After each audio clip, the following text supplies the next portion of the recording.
जय जगन्नाथ पिला माने स्वागत करुच्ची तुमको लॉजिक मास्टर ओडिया चैनल को। तो आज वीडियो आम देखिए प्रथम और द्वितीय संस्थान स्वतंत्र नियमावली कौन रही।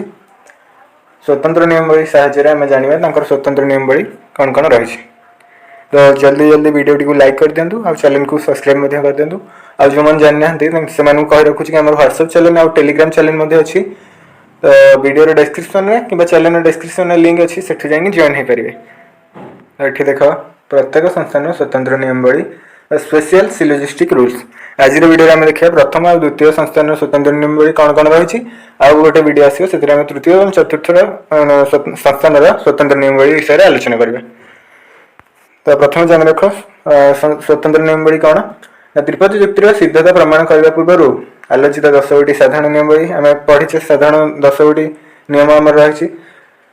प्रत्येक संस्थान किसी स्वतंत्र नियमावली रही। नियमगुड़िक साहाय्य प्रत्येक संस्थान सिद्धता निरूपण निर्णय कर नियम गुड़िक त्रिपदी युक्तिर साधारण नियमगुड़िक साहाय्य प्रमाण कर स्वतंत्र नियमावली कौन ना साधारण नियमावली गुड़िक नहीं ताहारी उपरे आम स्वतंत्र नियमावली गुड़िक प्रमाण करने चेष्टा करवा।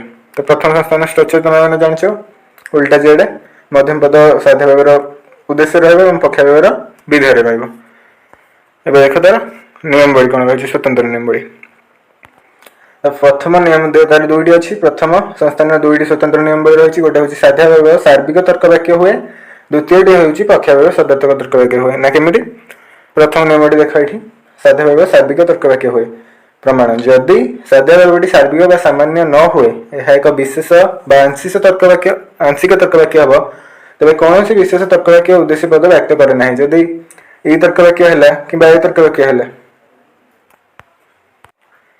सॉरी आमर ए आउ ओ तर्क वाक्य हूँ विशेष से ओ तर्क वाक्य केवल विधेय व्यक्त उद्देश्य व्यक्त ये तर्क वाक्य उद्देश्य विधेय उभय अव्यक्त तेणु आम उद्देश्य पद व्यक्त रही विशेष तर्क वाक्य है तेणु हेतुपद प्रथम संस्थान साध्य व्यवहार उद्देश्य अर्थात साध्य व्यवहार हेतुपद अव्यक्त रव्यक्त हेतुपद दोषर मुक्त रहा हेतुपद को पक्ष व्यवहार व्यक्त होगा पड़ो और प्रथम संस्थान यह विधेय स्थान रही पक्ष व्यवहार नंजर्थक हो तेणु कौन ना केवल नंजर्थक तर्क वाक्य विधेय व्यक्त करता है। त्रिपदी युक्तिर दशम नियम अनुसार साध्य व्यवहार विशेष तर्क वाक्य और पक्ष व्यवहार नंजर्थक हेल्ले सिद्धांत निष्कृत हुए ना। तेणु साध्य व्यवहार को सार्विक तर्क वाक्य होगा पड़ो अतएव साध्य व्यवहार विशेष तर्क वाक्य हो पार ना एक सार्विक तर्क वाक्य हेब। तो प्रथम नियमटी तुमने बुझी आशा करुच्ची। द्वितीय नियमटी देखा। द्वितीय नियम आमको कौन कहला पक्ष व्यवहार सदर्थक तर्क वाक्य हुए कहीं जदि पक्ष व्यवहार सदर्थक न हुए यह नंजर्थक हेब। पक्ष व्यवहार नंजर्थक हेले साध्य व्यवहार सदर्थक हेब एवं सिद्धांत नंजर्थक हो कहीं गोटे तर्क वाक्य नंजर्थक हेले सिद्धांत नंजर्थक हेब। तेणु नंजर्थक सिद्धांत विधेय साध्य पद को व्यक्त करता है किंतु साध्य पद साध्य व्यवहार सदर्थक तर्क वाक्य विधेय होइथिबारु व्यक्त हुए ना।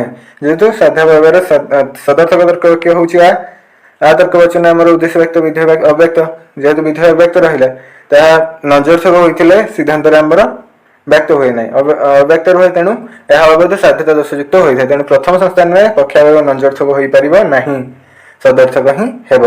तेणु यही दुईटी नियम और साधारण नियम प्रयोग द्वारा आम प्रथम संस्थान 4टी वैध न्याय रूप पाई था।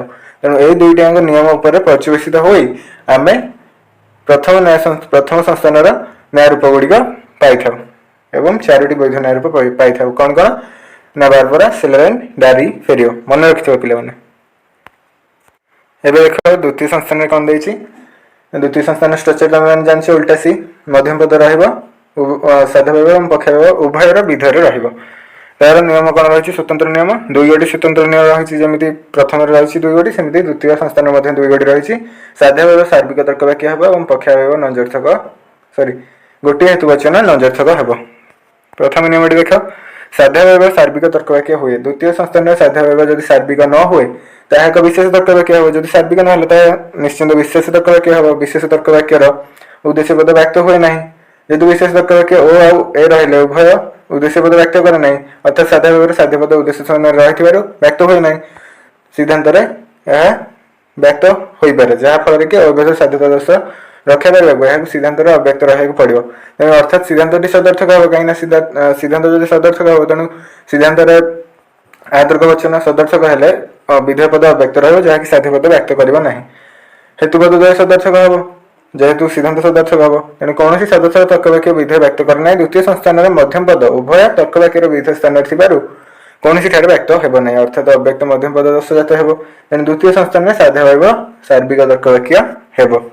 एवं देख 2 नंबर रूल आम कौन कहले द्वितीय स्वतंत्र नियम कौन कहले गोटे हेतुवाक्य नंजर्थक हम अर्थात निश्चिंत हेल्ले गोटे तर्कवचन नंजर्थक होगा बाध्य जदि गोटे नंजर्थक तर्कवाक्य हुए तेज उभय तर्कवाक्य सदर्थक हो सदर्थक तर्कवाक्य विधेय व्यक्त जेहेतु आ तर्कवचन केवल उद्देश्य व्यक्त और विधेय व्यक्त तेणु विधेय व्यक्त रहा द्वितीय संस्थान में मध्यम पद दुईटी हेतुवाक्य विधेय युक्ति अवैध अव्यक्त मध्यम पद दोषयुक्त हो तेणु द्वितीय संस्थान हेतुपद निश्चिंत नंजर्थक होगा बाध्य जेहेतु नंजर्थक है ए तर्कवचन उभय व्यक्त रही तर्कवचन कौन व्यक्त रहा जहाँफल आम कौन दोष युक्त होबार संभावना रही द्वितीय संस्थान वैध न्याय रूप उपरोक्त नियम को प्रयोग कर यही संस्थान वैध न्याय रूप पाई प्रथम नियम अनुଯାयी साध्य आ कि ए तर्कवाक्य हो पार और द्वितीय नियम अनुଯାयी साध्य आ हेले पक्षावय नंजर्थक हो ए कि ओ हो अर्थात ए एवं आ ओ वैध सेहीपरि साध्य ए तर्कवाक्य हेले पक्षावय सदर्थक तर्कवाक्य हो आ